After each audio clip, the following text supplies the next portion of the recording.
Now, there are many phrases or words that, when said, make it clear that one is on the back nine.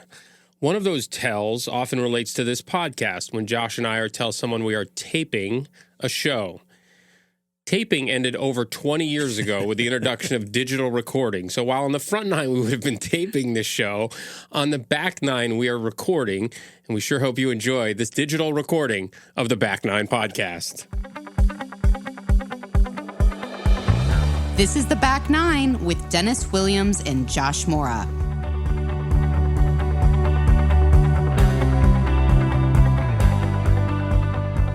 Well, my friend, I'm guilty of it too. I say taping all the time, and I'm like, it's just, yeah. I didn't know you were doing a vernacular switch, a lingo change. I'm dressed in taping clothes. I have recording clothes. This is a taping outfit. I think the taping thing, I can't stop saying it. I even write it sometimes. Yeah. I'm like, yeah, that's how ingrained it is in my head. But we haven't had actual tape since early 2000s. No, I think it's okay. It is how we grew. I thought you crossed the line when you said we were filming it once. That was a little bit of a bridge too far. No, actually, film is still used.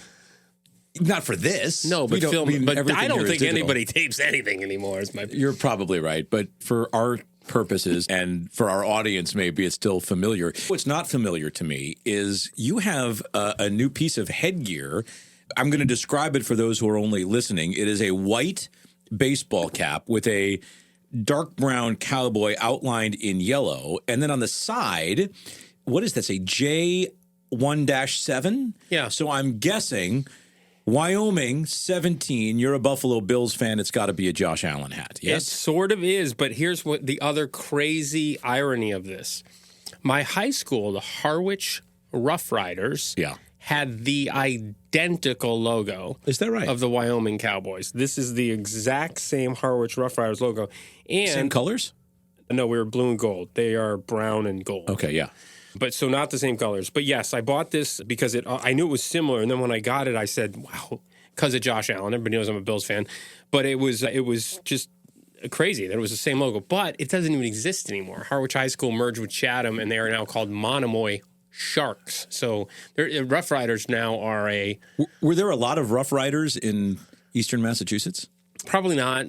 It's an odd name. I mean, really? Yeah. Do you know the schools we went to? Yeah, well... Do you remember the NESCAC names? Between us, we have Lord Jeff, Rough Riders, and Colonels. My high school is the Colonels. I mean, I think it was just a plethora of really pathetic names back in the day. They just came up with whatever. But now everybody's a Wolverine or it's all politically correct stuff. You had to get rid of all the devils, any reference to Indians, all of that kind of stuff. Maybe for the better. So yes, we'll see. Sometimes. Time changes. Time marches on. We have to be ready for all of it. And you know, Dennis, our guest today is a guy who speaks that language fluently. He is a good friend of mine from Central Florida who I've gotten over the past few years. A long history in communications and reporting, and over the last several years, the founder and the CEO of the Growing Bolder brand, which, well, we'll let him describe it to you, but it's Marc Middleton. And Marc, you are in a really fancy studio and looking great. Thank you for being with us here on the Back Nine. Well, I appreciate it. Thank you. Full transparency. I'm in my home right now. We just decided it would be easy. I want to be able to remove all the friction that I can in terms of being able to punch a button and go live on 6 different social channels at once. So, I'm sitting in a room at my home. I need to talk to your interior designer. We'll talk after. But why don't you please tell our audience what the Growing Bolder brand is, because I think there's a lot of crossover relevance here, and how you came about moving in this direction about lifestyle at this stage of our lives. Well, thank you for asking it. And I have to tell you, it's funny, we unabashedly target an older demographic, if you will, 50 and older. But I have to tell you, I think our message resonates as much with, if not more, with younger adults, with your audience, because we're showing them what's possible as we age in a way that they've never seen it before. And as you mentioned, I was a broadcaster for years. I was a local news and sports anchor here in Central Florida. And the beginning of my exit there was when they shared market research with me. And I looked at the market research, and it had the name, it had the age. And if the age was over 55, there was nothing after that. And I said, where's the rest of it? And they said, no, we literally discontinue the interview if the viewer is over the age of 55. And I said, but I know that the average age of our viewers, the average age of viewers in every media market in the country for local news is about 58 to 59. You don't care about their opinions? And they said, oh, no, of course we do, but advertisers don't. So I spent a year, Josh and Dennis, really becoming an amateur demographer, if you will, talking to every smart person that I knew. And to me, it was a no-brainer. It was very clear that we had this age wave that is now upon us. And it wasn't just a bunch of older people. It was a bunch of older people with more discretionary income than any older demographic in history. And it wasn't just a bunch of older people with money. It was a bunch of older people with money who were going to spend it in ways that nobody before them ever had. So I thought, all right, how can I leverage the skill set that I have to do my own thing? So I quit. And it took me a year and a half to rub enough money together to start hiring people. But we have now built a media network, Growing Bolder. And basically, to put it into a single sentence or two, we choose to look at aging through a prism of purpose and possibility and opportunity, and not loss and limitation. We don't deny the reality of the struggle. It would be disingenuous to pretend that bad things don't happen to good people, but we do know that far more is possible than any of us have been led to believe, because we live in this overtly ageist culture. So we're basically just letting people know to get off the couch and get with it, because there's a lot of fun still to be had. And what are some of the highlights of things that you learned from the beginning on how this would sort of resonate with people and connect, and how important this was to have this platform? Well, it's a great question. And what we have found is, I will quote the latest research, and I'll do it in this interview if you allow me to. Yeah. I will share the opinions of celebrities and experts, but the only thing that really flips the switch, the magic of personal transformation, if you will, occurs when we can see ourselves in others. And we call that the someone like me effect at Growing Bolder. And of course, I don't mean me. I just mean, and it's literally, if you want to convince a 80-year-old African-American woman that she is capable of becoming an artist for the first time, then show her an 80-year-old African-American artist who became an artist at the age of 80, and it's game on. So we have built our business by telling the stories of ordinary people who are living extraordinary lives. And believe me, there is no shortage of them out there. Everything that we thought about growing older has changed, and the opportunities are literally endless. So what are, as you know, you refer to our audience as being somewhat younger than yours. What would you, if you were approaching this audience, what would you tell them about what's next? What are the top few things that they need to be considering, whether that is physical maintenance, financial maintenance, attitudinal maintenance? I open it up to you. It's a great question. First of all, let's talk about average life expectancy at birth. It's actually gone back the last few years, but it's roughly 79 for women today, and it's 76 for men. But here's the deal. A 50-year-old woman today who is in good health has an average life expectancy of 93. A 50-year-old man who has good health has an average life expectancy of 89. So there's 14 additional years that you can live an active and engaged life if you have a healthy lifestyle at the age of 50. Another thing that I just find fascinating, there's this Harvard developmental study, which started back, I think it was 1936. JFK was in the very first class. It's one of the world's longest running longitudinal studies. They have continued to stay in touch with not just the original people in the study, but their siblings, their spouses, their kids. And what they have found, it gives them the ability to ask all of these questions, to do these studies at different ages, and then look back. And what they have found, that the key to healthy longevity, the people who are most healthy at the age of 80 were those who were most socially engaged at the age of 50. In other words, the key to active longevity is social connection, which is something everybody's talking about now. But, you know, we've got studies that now prove it. The other thing, Josh, that I would say, we talk all the time about prehabilitation, preparing for life setbacks. So this just kind of, you know, falls under the umbrella of us not denying the reality of the struggle. Prehabilitation, to me, is the biggest no-brainer that there is for all of us, because it is a given that we will all experience a series of physical setbacks as we age. And to a large extent, the types of interventions that are made available to us, the extent of our recovery after those interventions, the speed of our recovery after those interventions will largely be determined by our overall health and well-being at the time. So if you want to continue to bounce back, if you want to continue to have comebacks, if you want the back nine to be something that's exciting, understand that you will have struggles. We are biological beings. It's unavoidable, but you can bounce back if you prepare for it. So if you don't like to exercise, think of it as prehabilitation. The other thing is, as we're living longer, many people, one of the biggest fears of people my age is that we're going to run out of money before we run out of time. The number one investment that everybody can make right now, no matter your age, doesn't take any money at all. It is simply investing in our overall health and well-being. It's the lifestyle choices that we make because it's a given that the number one expense we will all have moving forward, the people that are 40 and 50 and 60 and 80, the number one expense is going to be healthcare. Healthcare is getting better every day, but it's getting more expensive every day. And so the healthier you are, the more you'll be able to protect whatever money you're able to save. So get off the couch and get into life is pretty much the message. We'll be right back. Listeners, I've been talking about Pete Learning for a few weeks now. Pete is an out-of-the-box training department that helps companies of all sizes reach their company training initiatives. So picture this. Your company leaders hold all kinds of institutional knowledge, but it takes time for them to create and manage the training that it takes to share that knowledge and other company objectives with their employees. And that's time away from what those leaders do best. That is where Pete comes in.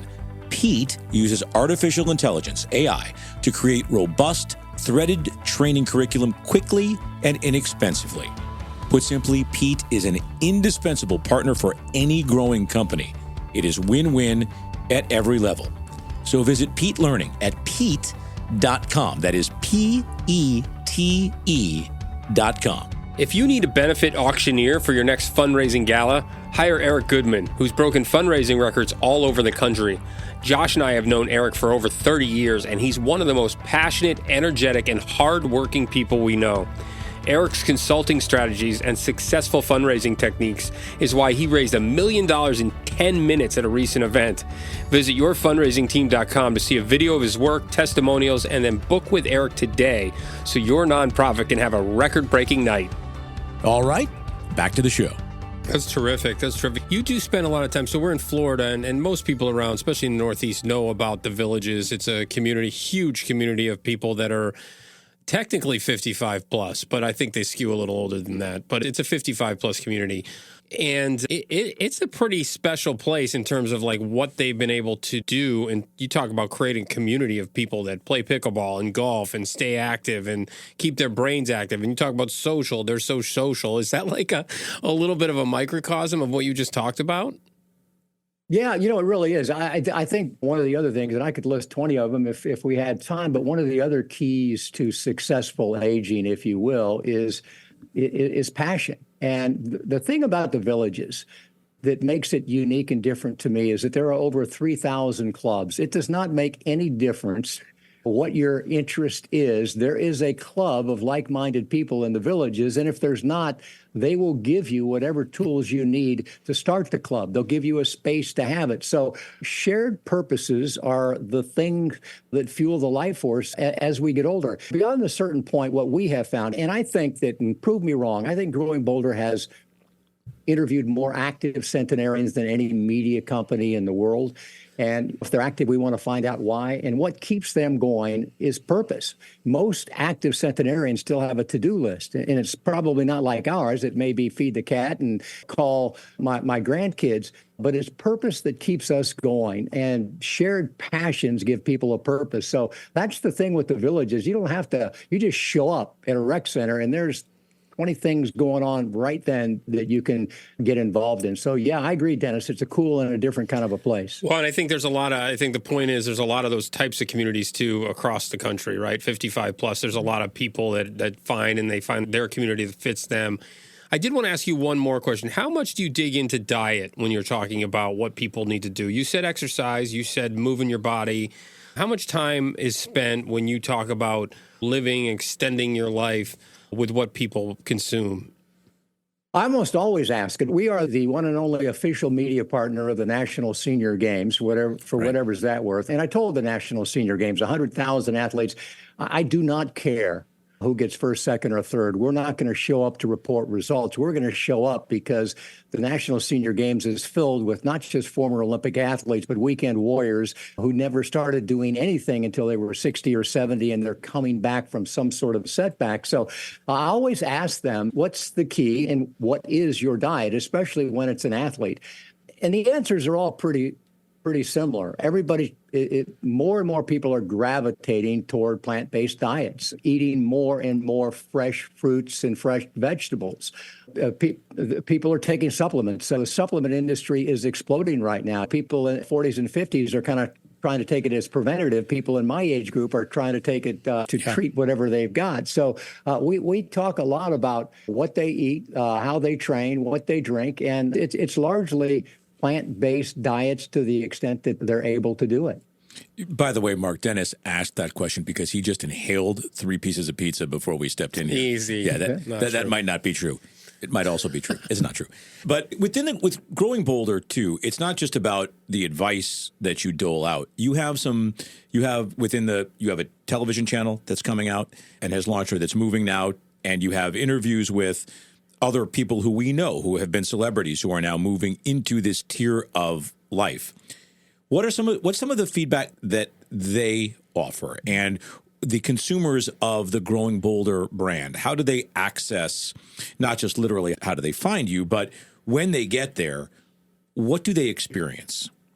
It's a great question. On our new streaming platform, which looks pretty much like Netflix in the sense that it has swim lanes of content that is broken down into everything from caregiving to travel to fitness, all of those kinds of things. So, and we're gradually uploading 8 seasons of Growing Bolder. We also produce a commercial television show, Boulder's What's Next, which is based upon the premise that we're all looking for what's next, pretty much like, you were, Josh, when you left that big-time job at Full Sail University. Everybody wants to know what's next. So we have both of our flagship television programs, if you will. And you're right, we have a lot of contributors who will offer their advice. We're going to start a weekend documentary feature. And as we build all of this out, like I said previously, by the end of the year, we're going to move it all into a fast channel, which is pretty much the TV that people my age grew up with, linear television with a guide, programmed 24/7, except that it streams online. So hopefully what they find is inspiration, entertainment, and education. So that's an interesting point. I can tell you, being in the marketing world, we do a lot of targeting to 55, 60 plus. And then to your point, they still watch traditional TV. They're watching the weather. They're watching the local news. In Palm Beach, they're still hardwired to cable. Like it's 75% of the houses or something like that. It's one of the highest penetrations in the country. So very interesting stuff to me. How much is the technology a barrier for you? Because we see it all the time. And I'm just wondering how you get over that with that. I think in our age group, it's people are relatively, not Josh, but most people are relatively technically savvy. Just kidding. Wow. That was payback for the pizza joke, Mark. Which is fine. Making up the thing about the pizza. Anyway, no, seriously. Is there a technology barrier? Do you guys do anything to help people with technology? We probably should do more, to be candid. But in truth, the notion that older adults are not tech savvy has held us back. We have finally decided it's no question where everything is going, and it's no longer just the early adapters among older people. People over the age of 50 spend more time online than people under the age of 50. People over the age of 50 spend more money online than people under the age of 50. So yeah, we have decided we do need, with our small team and limited resources, we do need to create more how-to and digital media for dummies than we do, but you got to focus and lean in on the people that are active where you want to be. So it hasn't been a barrier for us, only in the sense that it's kept us from doing what we probably should have done a few years ago. Well, it's fantastic that you're doing it and making it available for everybody. And I know that the topic of Growing Bolder, first of all, it's a nomenclature that we on the Back Nine can all adopt because it is coming, right? We are moving towards, we're both over 50 and only getting older, we hope, right? Because the alternative is Right. incomprehensible, right? But Marc, thank you so much for sharing what goes on with Growing Bolder and for what you do for this community. And hopefully we'll be driving some people from our community towards yours. It's my pleasure. And let me just leave Please. you with this. The one thing that everybody that you guys talk to needs to do right now is change their perception about what's possible, because what the mind believes, the body embraces. I don't want to sound like some conspiracy theorist because I'm not that, but I do believe that we've all been victims of a form of mass media hypnosis, if you will. The anti-aging industry spends billions of dollars lowering our self-esteem in order to raise their profits. So you have to accept who you are. You got to love who you are. We got to quit worrying about what we look like and losing our hair, because that's the key to being happy as you age, is to overcome the ageist messaging that is surrounding all of us all the time. Yeah, I love that, Marc. That I mean, is so so good. many great nuggets in this interview, and that might be the best of them. Thank you, my friend. Thank you, Marc. My pleasure. All right, we'll see you soon. Well, Dennis, I want to riff off of that last point that he just made, because I think specifically, like, my father just turned 80 years old, and he has convinced himself that he's an old man. I mean, he is old, but that he can't do anything because he's old. I mean, he still can drive a golf ball 240 yards, which is amazing. That he's convinced of. But with technology, he's like suddenly not able to buy his own plane ticket, which he used to do all the time, right? This is so true. It's one of my biggest pet peeves, and my parents are guilty of this, but they are part of a generation that's guilty of saying, "Wait till you get old." That's what they always say. Oh, wait till that's the Right. like. Wait till you get to my age.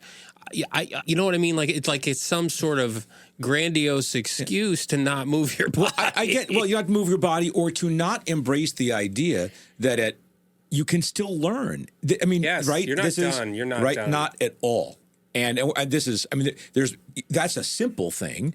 There are also more complex things, which isn't to say that I don't sometimes struggle with which password am I using on my software update or something like that. But I don't attribute that to, well, I'm too old to understand this. And I think what Marc is talking about is, and what the Growing Bolder brand does, is it continues to foster a culture of activity, learning, enjoying where you are, rather than coming up with reasons why you can't do something. Well, and I think his like mass media thing is so true. I mean, not just the sort of the anti-aging, making you feel bad, so go get Botox and those kinds of things, but even the pharmaceutical world, right? Like, Absolutely. We've got a pill that'll make you feel better tomorrow. You don't got to move. You don't have to move your body. We'll just give you this surgery, give you this pill, do these things, and you can just sit and do nothing, and you'll be fine. It's not the way it works. No, movement is really important. Literally, since the beginning of time, you've needed to move your body to stay healthy. Yeah. Like, it's not anything new. Like, if you can't be sedentary, that's the kiss of death. And I will say this, after just throwing my father under the bus about plane tickets, he's very active for an I 80-year-old walked guy. 36 holes with him last year. Yeah. With a Yeah, you with know. a The caddies at audience his doesn't club. know that. Yeah. Yeah. Right. Yeah. The guy's healthy. Yeah, he's in great shape. Yeah. The other thing I would take away more for our audience is, look, this is coming, right? Older Yes. age is coming. We start preparing for it now. We talked in a recent podcast about, we were kidding around about how we work out, and what we're competing for against is not our 25-year-old self, but our 75-year-old self, because we want to be in great physical shape at that age. Yeah, and I'll tell you, the reason I brought up diet is because it is a constant thing on my mind. I am neither a vegetarian nor a vegan. However, we have a lot of vegan meals now, way more than I used to, which was 0. So if I do 1 or 2 a week, it's way more than I ever did. Same with vegetarian, it's way more than I ever did. So while I am not completely switched over to that, most of it's out of necessity. Sometimes I'm there and I'm like, the only thing on this menu is chicken. I'm going to have chicken, right? Like, a lot of times it's just that, right? Yeah.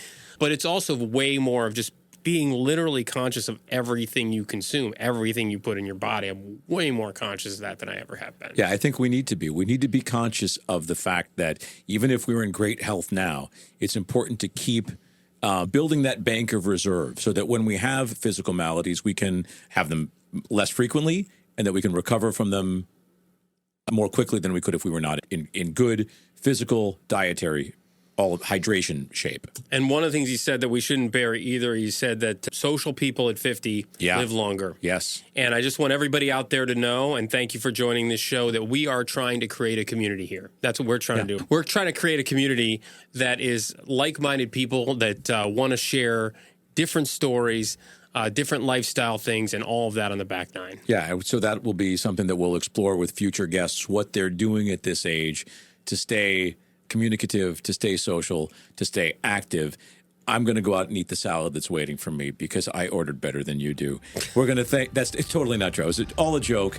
Marc Middleton, absolutely not a joke. He's fantastic. And we're so thrilled that he was able to join us and that you were able to participate with us on this edition of The Back Nine. And I'll help you turn off your computer. Hey, listeners, we just wanted to thank you for being a part of our community to date. We love the feedback you've given us to this point as we continue to build The Back Nine above and beyond what we're already doing. Yeah, help us by following, subscribing, and or downloading and sharing with your friends and family as well. We have lots of plans for how we can continue to provide good perspective and fantastic resources for all of you. So join us on Apple, Spotify, YouTube, or your preferred platform, and know that we are incredibly grateful for your support. Yeah, we are. We look forward to seeing you in person soon, hint, hint, and knowing that you're out there making the loop with us every week on The Back Nine. Three Bridges is proud to be a sponsor of The Back Nine. My business partner and I founded the company in 2019 with the simple premise that we wanted to be the best storytellers for your brand.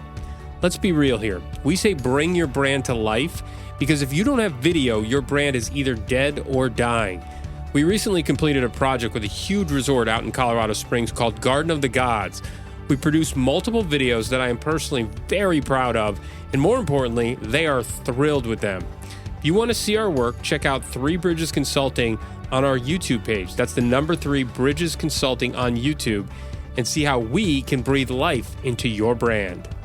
The Back Nine is hand-woven by Stella Mix Productions and recorded at Pixelworks Studios in Delray Beach, Florida.